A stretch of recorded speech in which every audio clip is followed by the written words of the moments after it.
Bonjour à tous, merci d'être avec nous ce matin sur France Info. Notre invité, Alexis Corbière, député La France Insoumise de Seine-Saint-Denis. Bonjour à vous. Bonjour. Bonjour Jean-Michel Apathy. Bonjour Jérôme, bonjour Alexis Corbière. Vous faites partie des députés qui ont présenté devant le Conseil constitutionnel le projet de budget 2018. Vous en espériez la censure. Le Conseil constitutionnel a dit hier que ce budget, selon lui, correspondait à la Constitution et donc il l'a validé. Un peu de déception ce matin de ne pas avoir été suivi. Oui, parce qu'il y avait de quoi considérer qu'il y avait une rupture de l'égalité des citoyens devant l'impôt. Notamment, certains vont payer une taxe d'habitation, d'autres non. On n'a toujours pas compris pourquoi. J'observe d'ailleurs que même tout en donnant un accord, en validant ce budget, il y a quand même des recommandations du Conseil constitutionnel comme quoi il allait à un problème. Mais après, voilà, bon, il est un peu piquant d'observer que c'est la fin de l'ISF et beaucoup de membres de ce Conseil constitutionnel, je pense à messieurs Fabius, Jospin et autres, dans une autre ville, l'avaient défendu. Bon, bref, allez, on s'attendait, voilà, c'était sur le papier, ça pouvait être retoqué. Le Conseil constitutionnel, je trouve, manque peu d'audace. On va en rester là. Sur le fond, c'est un budget injuste. Voilà, que les Français, du moins, je donne mon opinion comme parlementaire qui est voté contre. Je trouve que c'est un budget qui acte ce que je vais considérer dans une facilité de langage des cadeaux en direction d'une minorité d'ultra-riches. On estime ça à près de 9 milliards d'argent qui jusque-là partaient dans l'impôt, qui vont retourner vers une minorité. Et puis à l'inverse, c'est un budget, moi ça m'avait choqué, qui va acter des choses comme la baisse des APL pour les plus modestes, l'augmentation de la CSG, qui va surtout toucher des retraités par exemple, etc. Je ne suis pas d'accord avec ce budget injuste. Je suis un partageux. Je pense que l'impôt républicain est un magnifique outil pour partager les richesses et pas pour augmenter les inégalités. Pas d'accord politiquement, et donc vous pensiez que juridiquement il pouvait être attaqué. Le Conseil a rendu son avis ou sa décision. Juste rapidement, puisque vous plaidez pour une 6e République, le Conseil constitutionnel, il disparaîtrait s'il y avait de nouvelles institutions, ou c'est bien qu'au-dessus du suffrage universel, quelqu'un veille au respect des grands principes? Non, mais qu'il y ait un respect de la Constitution dans une instance indépendante, je veux bien. Je trouve par contre que souvent ce Conseil constitutionnel rend des avis qui sont parfois un peu politiquement discutables. Moi, par exemple... Politiquement discutable. Ouais, par exemple, je vais le dire clairement, la validation de l'élection de Monsieur Valls et les recommandations qui ont été données. Enfin, je veux dire, je trouve que c'est une décision politique. Voilà. Vous pensez que le Conseil devait annuler et il n'a pas fait? Je trouve qu'il y avait de quoi. Et pour protéger l'ancien Premier ministre. Quand on lit les comptes rendus qui sont faits comme quoi, il est clair, il est reconnu par le Conseil constitutionnel qu'il y a eu des signatures plus que discutables et des votes discutables. C'est quand même ce qu'il y a d'écrit. Ça s'est joué à 130 voix près. Mais les signatures discutables, c'était sur 60 signatures, je crois. Voilà. Et sur donc, une élection, ça se joue à 130 voix près. Et au moins, le Conseil constitutionnel reconnaît que sur 60 signatures, il y en a qui sont discutables. Il y a quand même un petit problème. Et vous accuseriez le Conseil d'avoir fait de la politique? Je connais le système, j'accuse personne. Enfin, du moins, je considère qu'il y a là une décision où je crois que selon que nous soyons puissants ou misérables, les décisions de cour vous rendront blanc ou noir, dit l'adage. Je crois que là, il y a eu le fait que ce soit M. Valls, ancien Premier ministre, personnage politique. Je ne crois pas que par rapport à un autre candidat, si ça s'était joué à si peu de choses, la décision eût été la même. Une fois que j'ai dit ça, le Conseil constitutionnel est une instance, voilà, elle dit ce qu'elle a à dire. Il est plutôt bon parfois qu'il y ait un regard de contrôle indépendant sur le respect de la Constitution. Mais moi, je suis pour une 6e République. La 5e République, pour moi, c'est une République inachevée. 6e République avec Conseil constitutionnel, si j'ai bien compris. Non, avec d'abord Assemblée constituante et discussion de... Et d'abord, attendez, parce que ça, c'est peanuts. D'abord, plus de pouvoir au Parlement, moins de pouvoir présidentiel, abat la monarchie présidentielle. Franchement, le problème n'est pas le Conseil constitutionnel. C'est le débat de la semaine. Faut-il davantage contrôler les chômeurs? Une note du Canard enchaîné qu'on attribue, on ne sait plus trop à qui, semble suggérer que le gouvernement en a le projet. Voilà. Alors, je connais les pièges du débat sémantique. Que personne ne pense qu'aujourd'hui, il n'y a pas de contrôle. Et il y a des contrôles, évidemment.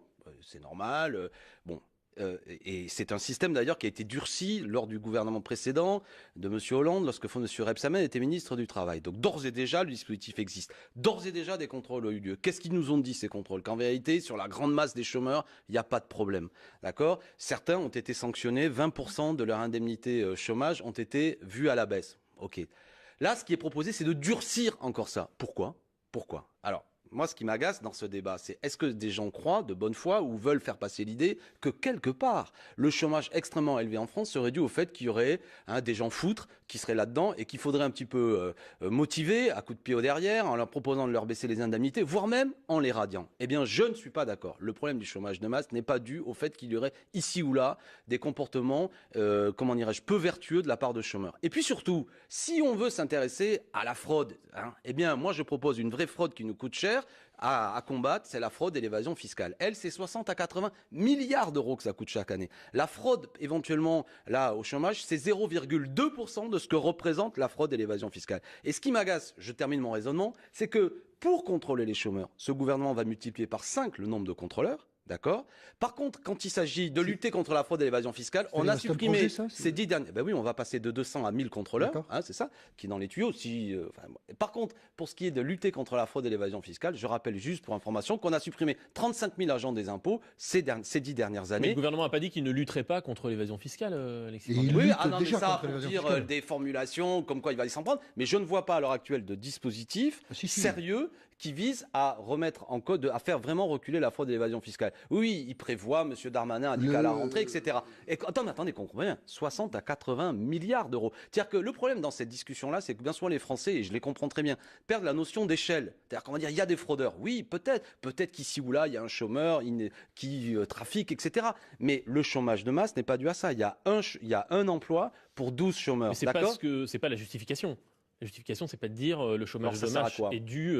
Ça sert à quoi? Une fois qu'on va découvrir qu'il y a 35 000 pauvres bougres qui ont été dernièrement sanctionnés, et plutôt que de leur supprimer 20% de leurs indemnités chômage, on va leur supprimer 50%, qu'est-ce qu'on aura réglé? En tout cas, et je rappelle en plus, attendez, qu'ils ont cotisé. C'est pas un truc, c'est bien souvent le salarié, quand on n'a jamais bossé, on n'a pas droit à des indemnités chômage. Et un chômeur sur 2 n'a pas d'indemnité. Non, mais par contre, on doit rétablir ça. Non, on retiendra, Alexis Corbière, que vous êtes contre un durcissement du contrôle, puisque le contrôle existe déjà. Et donc, il existe déjà, vous avez dit nettement et c'est pas le problème. Et surtout, je suis choqué que c'est pas d'une station de ski que Monsieur le Président va annoncer qu'on va s'en prendre aux plus modestes. Pardon, je suis trop long. Non, vous n'êtes pas trop long, mais on va s'interrompre. Mais ça me choque, parce que je veux dire, c'est dur d'être chômeur. Voilà. Et c'est dur la culpabilisation permanente de la part de gens qui sont des privilégiés de dire bougez-vous un peu, ils se bougent. C'est dur, c'est une sanction le chômage. Et vous venez de faire référence donc à le ski, parce que Emmanuel Macron est en vacances, je lui souhaite de bonnes vacances, de Bigorre, et donc il a pris quelques minutes pour s'exprimer sur cette question. C'est terminé même aujourd'hui ces vacances, si j'ai bien compris. Vous avez bien informé Jean-Michel Apathy. J'ai entendu ça à la télévision ou à la radio. D'autres questions pour Alexis Corbière qui n'est pas en vacances, qui est avec nous sur France Info ce matin, juste après l'info. Le député de la France insoumise de Seine-Saint-Denis, Alexis Corbière, notre invité ce matin, Jean-Michel Apathy. Je voulais, la réponse, j'en suis sûr, sera brève, évoquer avec vous les cas de rupture conventionnelle collective qui se préparent dans les entreprises. PSA, Pinky, on parle aussi des inrecuptibles. C'est une disposition contenue dans les ordonnances que le gouvernement vient de prendre, et les entreprises s'en saisissent pour modifier l'état de leur personnel. Enfin, je cherche le mot, mais en tout cas pour éviter de faire des plans sociaux. Qu'est-ce que vous pensez de cette attitude? Et évidemment, vous avez combattu les ordonnances. J'imagine que cette disposition ne vous plaît pas. Bon, mais j'ai envie de dire bienvenue dans l'an 1 de la Macronie, c'est ça. On est passé de l'été où peut-être pour des gens on ne voyait pas très bien ce que ça voulait dire concrètement ces ordonnances. On nous a dit ça va créer de l'emploi, boum badaboum, ça arrive. Qu'est-ce que c'est? Évidemment des facilités pour des grandes entreprises qui font des bénéfices. On ne parle pas de la TPE, PME du coin en difficulté. PSA oui, Pinky, je pense pas par exemple. Attendez, c'est la famille Mullier. Je ne vais pas aller voir la fortune personnelle de Monsieur Mullier et sa situation. Enfin, quoi qu'il en soit, là encore, il faut rétablir. On pouvait licencier dans ce pays. On n'était pas en Corée du Nord, comme parfois avec une certaine bovinité, on me le dit. On pouvait, il y avait des PSE, c'était encadré, il fallait que l'inspection du travail soit d'accord, il fallait vérifier l'état de l'entreprise, il fallait une exigence de formation, etc. Bon, désormais, c'est une facilité pour les entreprises où ça mettrait en place. On va licencier des gens. Moi, ce qui me choque, il faut l'accord des syndicats voilà, dans l'entreprise, et l'administration également est appelé à se prononcer. Oui, on va voir, parce que moi j'invite les syndicats de ces entreprises, les amis, résister, parce que qu'est-ce qui va se passer? Je vais utiliser un mot un peu barbare. Ça risque de cannibaliser des emplois qui existaient dans la boîte. Jusque-là, vous dites des gens qui étaient en CD, en contrat à durée indéterminée. Et ils peuvent être licenciés et demain réembauchés par la boîte pour certains en CDI. Alors, on risque d'avoir sur le carreau des salariés de plus de 50 ans, etc., qui eux vont être dégagés. On va réembaucher des gens sous des statuts différents, ce qui actuellement n'était pas possible. Bref, précarisation des salariés. Les amis, résistez à ça. J'invite les organisations syndicales à dire non. Et vous voyez bien, surtout pour être concret, que ce dispositif ne crée pas de l'emploi, mais facilite les licenciements. Rien de bon pour les Français. Donc réunion à partir de début janvier, les 8 et le 9 dans les entreprises concernées. Et effet d'aubaine pour certains grands groupes, effectivement, qui reversent à leurs actionnaires des bénéfices confortables. C'est 76 millions dont a bénéficié PSA de crédit d'impôt, soi-disant pour créer des emplois. On voit le résultat. En un de la Macronie, avez-vous dit, Emmanuel Macron, qui continue de séduire beaucoup de gens de manière parfois un peu inattendue. On écoute Jean-Claude Mailly, secrétaire général de Force ouvrière, et qui était à votre place hier matin. Aïe. Il a un mode de fonctionnement différent des autres, ça c'est évident. Ça discute cash, assez cash, etc. On est d'accord, on n'est pas d'accord. Après, chacun prend ses responsabilités. Et ça nous a rappelé ce qu'a dit Jean-Luc Mélenchon fin novembre dans la cour de l'Élysée. C'est le 4e que je vois ici. Alors, il y a un certain effet de surprise qui s'est amorti. Alors, du coup, il y a peut-être davantage le plaisir de la conversation avec quelqu'un qui a bien des défauts, ça vous le savez, mais qui a au moins la qualité de ne pas fuir le débat. On peut s'opposer politiquement à quelqu'un, mais quand ce quelqu'un séduit visiblement tant de monde, l'opposition n'est pas facile. Oui, alors que M. Macron est un homme intelligent. Voilà, bon, il a l'esprit agile. Quand on discute avec lui, il a la conversation agréable. Bon, on a le droit de le dire tout en étant après, dans le rôle qui est le mien, un opposant politique. Je veux dire, M. Apathy, on a des désaccords tous les deux. Parfois, vous m'agacez sur certaines choses, mais quand je vous vois, on peut discuter et je peux reconnaître en vous un homme qui a une épaisseur intellectuelle, une rigueur. Après, on s'engueule. Ne dites pas trop bien. Ça va je retire ce que je dis. Ça va me nuire. Oui, on va me le reprocher. Non, mais ce que je veux dire, c'est qu'au bout d'un moment, il n'y a pas là, comment dirais-je, une acceptation des politiques. Mais surtout, il y a une passion parfois. Enfin, moi, je suis le premier à mettre de la passion dans le débat. Mais Monsieur Macron, on va dire quoi? À la différence de François Hollande précédemment, il va à l'essentiel bien souvent, même s'il biaise aussi. Ce qu'il y avait d'insupportable précédemment, que les Français ont lourdement sanctionné, c'est le côté je dis quelque chose et je fais l'inverse. Voilà, le propre du hollandisme, c'était ce côté je t'embrouille en permanence. Bon, ça c'est insupportable. Ça a été dégagé profondément lors de l'élection. Macron, après, il est brutal dans sa politique, mais il dit des choses, bon, même si parfois, j'observe qu'il avait dit qu'à la fin de l'année, il faudrait qu'il n'y ait plus personne qui dorme à la rue, parce qu'on me sort notamment le sujet qu'on a abordé, il avait dit qu'il sanctionnerait ou qu'il contrôlerait les chômeurs, donc il respecte sa parole présidentielle ou ses promesses. J'observe qu'il a dit d'autres choses et il serait bon qu'il les mette en application, celle-là, le fait que plus personne ne dort à la rue. Et j'ai cru comprendre. 27 juillet à Orléans, il a dit 27 juillet, il plus avait personne ne dormira dans la rue ou dans les bois. Voilà, j'observe qu'en venant chez vous, moi, pour ce qui est de Paris et dans beaucoup d'autres villes comme ça, beaucoup de gens et même de plus en plus dorment à la rue. Bon, bref. Voilà, une fois qu'on a dit ça, que les choses soient claires, pas de psychologisation. Moi, j'ai pas de problème personnel. Vous avez du mal à vous opposer quand même à Emmanuel Macron ? Vous avez du mal à trouver, on a l'impression que c'est pas facile sans doute, que peut-être vous finissez l'année dans une situation, je parle de votre mouvement, la France Insoumise, dans une situation qui est un peu compliquée. On entend moins Jean-Luc Mélenchon. Pardon ? On entend moins Jean-Luc Mélenchon. Je ne vous dirai pas qu'il nous manque, mais on l'entend moins. Mais si, j'ai senti ça dans votre propos. Non, mais attendez, nous, on est en pleine forme, dans le sens où on est un mouvement naissant. Il y a 1 an et demi qui n'existait pas. Le 10 février 2016, Jean-Luc Mélenchon avait proposé sa candidature. On a lancé la France Insoumise. Regardez, 1 an et demi plus tard, on a un groupe parlementaire, on a fait, presque 20% des voix, 7 millions de voix. Enfin, je veux dire, on est l'événement politique avec La République En Marche qui sommes là. Ça, c'était au printemps, Alexis Corbière. Attendez, et sortons de la culture du zapping où ce qui se passe au printemps est un événement politique actuel. Nous sommes une force. On a appelé à manifester au mois de septembre. Beaucoup de gens sont venus. Après, je pense qu'il aurait dû avoir de la part, notamment du mouvement syndical, une unité plus forte, une pédagogie plus importante pour nous. On a fait le job plus importante pour que les Français se mobilisent. Vous êtes allés vers eux, ils sont pas venus vers vous. Mais c'est plus compliqué que ça. Moi, je me mets à la place d'un salarié qui en a ras-le-bol parfois des journées d'action convenues et qui a pas envie de perdre une journée de salaire quand il a l'impression que ça ne va pas. Voilà, il y a plein de choses qui peut-être ont été mal faites. Moi, j'ai le sentiment que nous, on a fait le job dans le rôle qui est le mien. Moi, c'est l'honneur qui m'a été fait. J'ai été élu au Parlement. On se bat comme des beaux diables. Je suis satisfait de voir d'ailleurs que notre groupe dans son ensemble est le plus actif, le plus présent. 2000 amendements proposés. Enfin, je veux dire, on passe des heures. Moi, j'ai fait presque 700 interventions à l'Assemblée nationale et je suis pas celui qui en a fait le plus.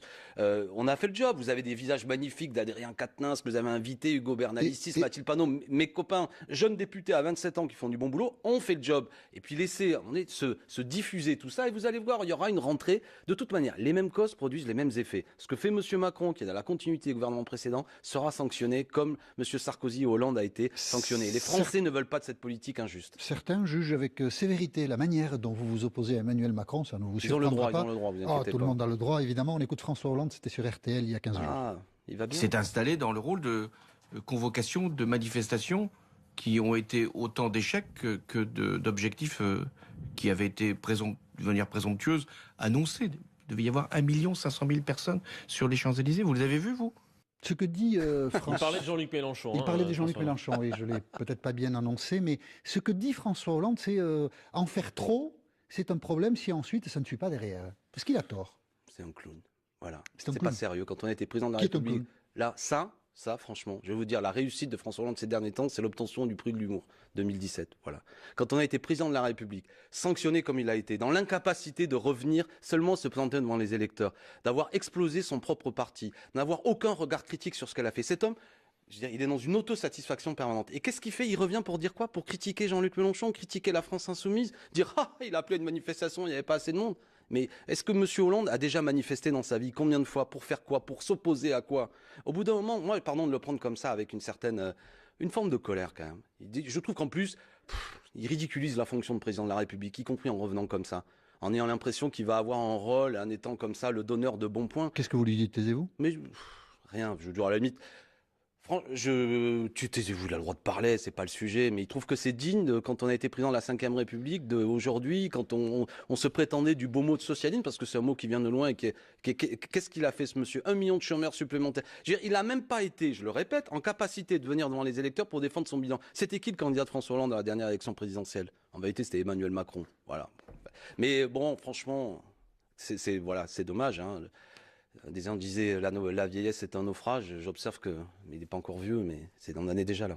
Allez, je suis méchant. D'autres questions à vous poser, Alexis Corbière. Vous êtes notre invité ce matin. Juste après l'info, il est 8h50. Agathe Maoui. Un nouvel élan, voilà ce que doivent apporter, selon Bruno Le Maire, les mesures du budget 2018, validées hier soir par le Conseil constitutionnel.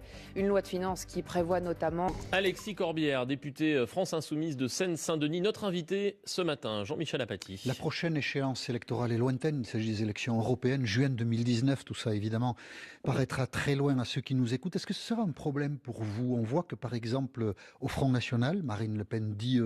Je suis élu député, je ne mènerai pas la liste du Front National aux élections européennes, ce qui est une première pour le Front National, mais c'est déjà acté comme ça. Est-ce que c'est un schéma qui peut se produire aussi chez vous? Jean-Luc Mélenchon, venant d'être élu député des Bouches-du-Rhône en juin, ne sera pas disponible pour mener ce combat, qui est un combat important?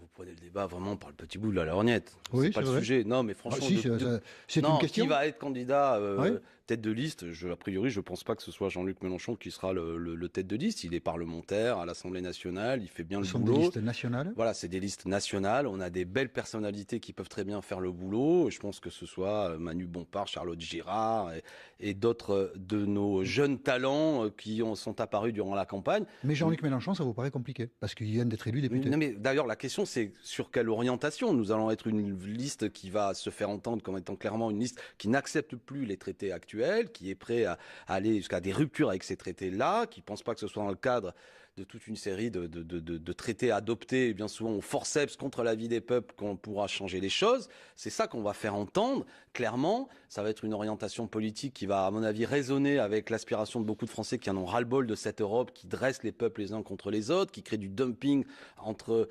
les pays, qui amène ces délocalisations qui coûtent si cher, etc. C'est ça le fond du sujet. Une fois qu'on a dit ça... Je suis un indépendantiste français, oui, a dit Jean-Luc Mélenchon aux Échos. Ça veut dire quoi?